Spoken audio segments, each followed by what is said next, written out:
so the GoPro, that's your primary. Mm-hmm. So you just go out there with the GoPro and you've got the muff on it, so you got a good audio mic on it. Yep.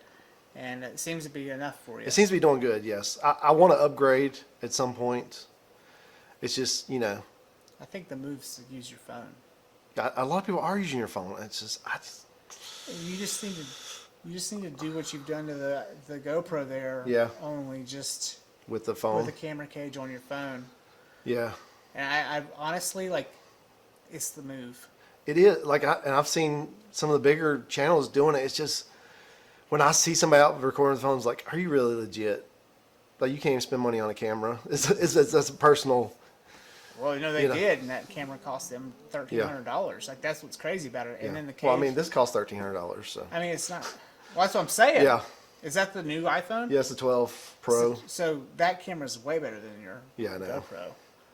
And so you're already halfway there. Yeah. All you need is the monopod or the tripod monopod combination, and you could probably take that same mic and just go straight into just your convert phone. it. I just I mean, people will already be asking you if you're legit if you're on a GoPro. Yeah. Okay, and so I wouldn't worry about that. Yeah, I would yeah. just focus on content creation. That's almost like it's just a personal. I mean, do I look professional? Type thing. No. Yeah. But that's okay. Yeah. Like you don't have to, as long as your channel is going. Yeah. And my guess is if you go talk to Cletus, Yeah. he's probably just taking him on his iPhone too. Yeah, he is. I've seen him. A lot of his stuff's on his iPhone. He has a camera for when he's at drag strip that can zoom and things like that. Sure. I mean, when you can afford to upgrade to a bigger camera, but I'm going to tell you, that was a $2,800 camera, and it's a pain in the wiener to get that footage onto the internet. Yeah. Okay, unless we're streaming live or something, which we might do one day. Mm-hmm. I have to get it onto there, and then I have to get it into my email, and then I have to be able to download it because my phone's like, "What's this? I can't handle this. This is a big file." And so my phone's like, "No, try again." And so then I go through this troubleshoot trying to get the right codec so that it'll go to YouTube from my phone or to Instagram from my phone, and it's a real nightmare. Yeah. Yeah, it's a personal thing that I got to get over, type thing. I think that the move would be to invest in a really nice iPhone 12 camera cage. Yeah.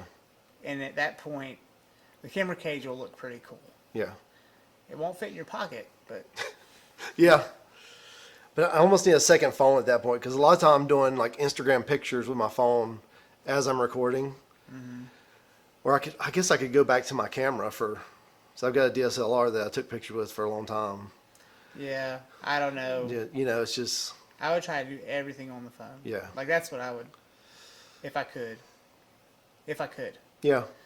I mean, I'm sure I could. It's probably more feasible and I could get more stuff done. And if you had a 128 gig SD card in that, I think you'd be off to the races. That's what's in there. I could just pop it out and put it in the top there, and I think you'd be in good shape. Yeah. I want to ask you more manly questions for a minute. What influenced you the most as a young man? Like, as far as, was it the people you were around? What made Brent? Oh. Because you influenced me as a young man. He dated my sister. For a month, maybe.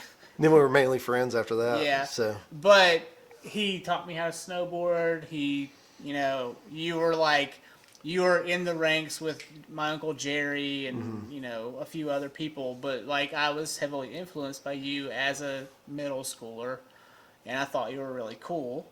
Mm-hmm. And I stole one of your flannel shirts.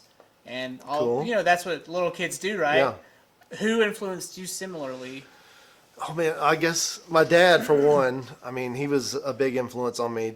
I guess to make me the man that I am today.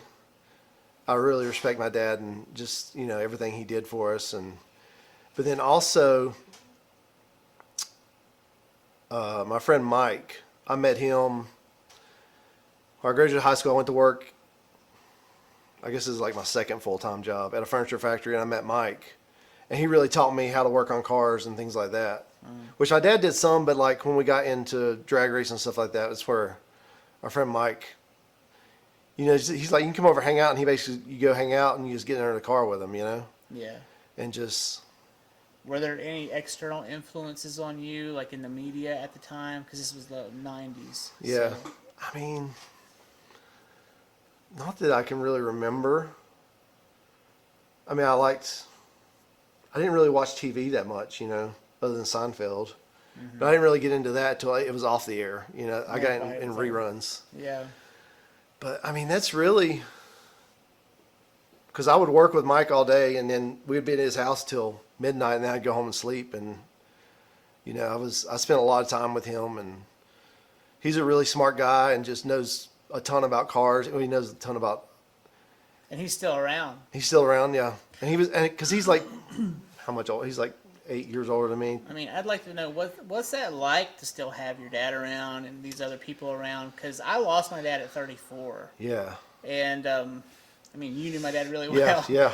And so it was like, for me, it's not so much guys like you that I get jealous of, because I mean we're roughly the same age, and you know it makes sense that your parents should still be alive because they should be. Yeah. You know. But it's when I run into men who are in their 60s or 70s and they still have both their parents. Oh, I'm like, fuck you. Yeah. How's that possible? Yeah. Yeah. I mean, it is really cool. My dad was older when they had me. So like my dad's 75. Yeah. So I won't make it to 60s and stuff with him still being alive, I doubt. Yeah. But according to him, he's going to be killed when he's 120 by a jealous husband, is what he says. So. He might. So. Yeah. It is cool. I mean, it's hard to see. It's like in the past few years, I've seen him he become an old man. I saw my mom turn gray. And, so, and like my dad's getting more, I hate to say feeble, but he's not really feeble. Like he still mows the grass, but you can see he's transforming into an old man. And he's got macular degeneration, and it's almost hard to see that. Mm-hmm. And, I watched my dad turn gray right after he quit coaching. Yeah. I'm surprised he didn't turn gray while coaching. Well, I mean, he was a horse all the time. Yeah. But like I guess he probably was going gray, but at that point I was, either long gone and not coming back to Hickory for whatever, or I was already in Utah. Yeah. When he finished coaching officially, it was like, I guess 2007, 8. Maybe earlier than that even, but then they moved to the South Carolina or whatever, and he went gray basically at that point. Yeah. Like all the way. Yeah. He had some gray, but like he went all gray. I just wonder, like when he retired, if it was like partly sun, being at the beach, and I think he let go. Yeah. Maybe not of himself. I think he was trying to take better care of himself at that point. Yeah. He certainly let himself go while he was coaching. Yeah. But it was like, he was happy in retirement, but he went through a really difficult transition because the last high school he coached at was my old high school, and the principal there told him that he wasn't a good coach. Oh. And that's how he finished his career. Yeah. After 35 years. Yeah. And she was a total bitch. Yeah. And he was a good coach. Yeah. A very good coach. And so because he couldn't take this group of scoundrels who were in one of the heaviest conferences in the state, they're playing Crest, okay? Yeah. And Kings Mountain, they were in the conference with Kings Mountain, the Golden Lions. Yeah. Right? Who have won every state championship since the beginning of time. Yeah. And so they're playing all of these teams, Shelby, and here we are, Freddie Ford, with 7% ethnicity. And he won 2 games in 2 years, and all of a sudden he's a bad coach. Yeah. And so to watch him go through that phase of loss at the end of his career when he should be at the pinnacle of it, it's not like he won a state championship and he was out. He literally lost every game, and then he decided that they gave him his basically paper. Yeah. They're like, here you go, you're done. And so to watch, as he's your father, so to watch that failure at the end of his career really put a mental screwball on me, because it's like he's the paternal figure. Yeah. And so what's that mean for me? Like, what are my genetics? But, I knew better. Yeah. But, I watched him right after that. He just kind of let go of it all. And he doesn't say this, but he was just like, fuck it, Yeah. And he just went fishing. Yeah. And he stayed at the beach for, they were in Manning for a while, but then they moved to the beach, and all I saw were pictures of him fishing. Yeah. He was fine. Yeah. But I'm sure that was hard to finish. Like, nobody wants to finish like that. Like, but I mean, that's just bad luck and timing, Yeah, and the people that are in your Yeah. immediate niche. Because I mean, I think high school coaching is all luck, and the kids you get, and, pretty much. Yeah.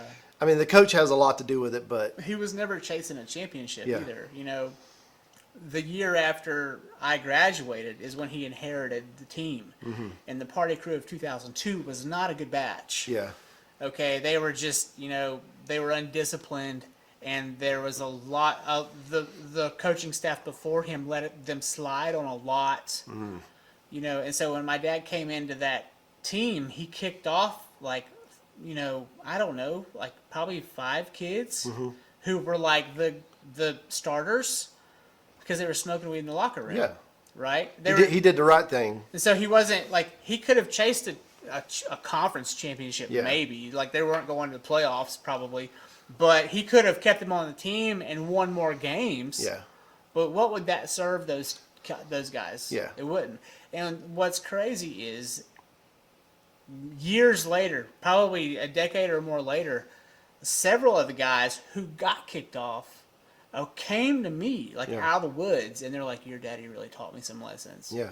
And That's the win right there. Yeah. Yeah, And they didn't stick around to even sign the game ball, okay? Like, they weren't able to do that because he had kicked them off long before, like Yeah. 5 or 6 games before the end of the season. And they're coming to me 12, 14 years later, and they're saying, if it weren't for your dad, my son wouldn't be where he is right now. yeah, And I'm like, well, and dad's long dead by now. yeah, Okay, this is like 2017, 18. yeah.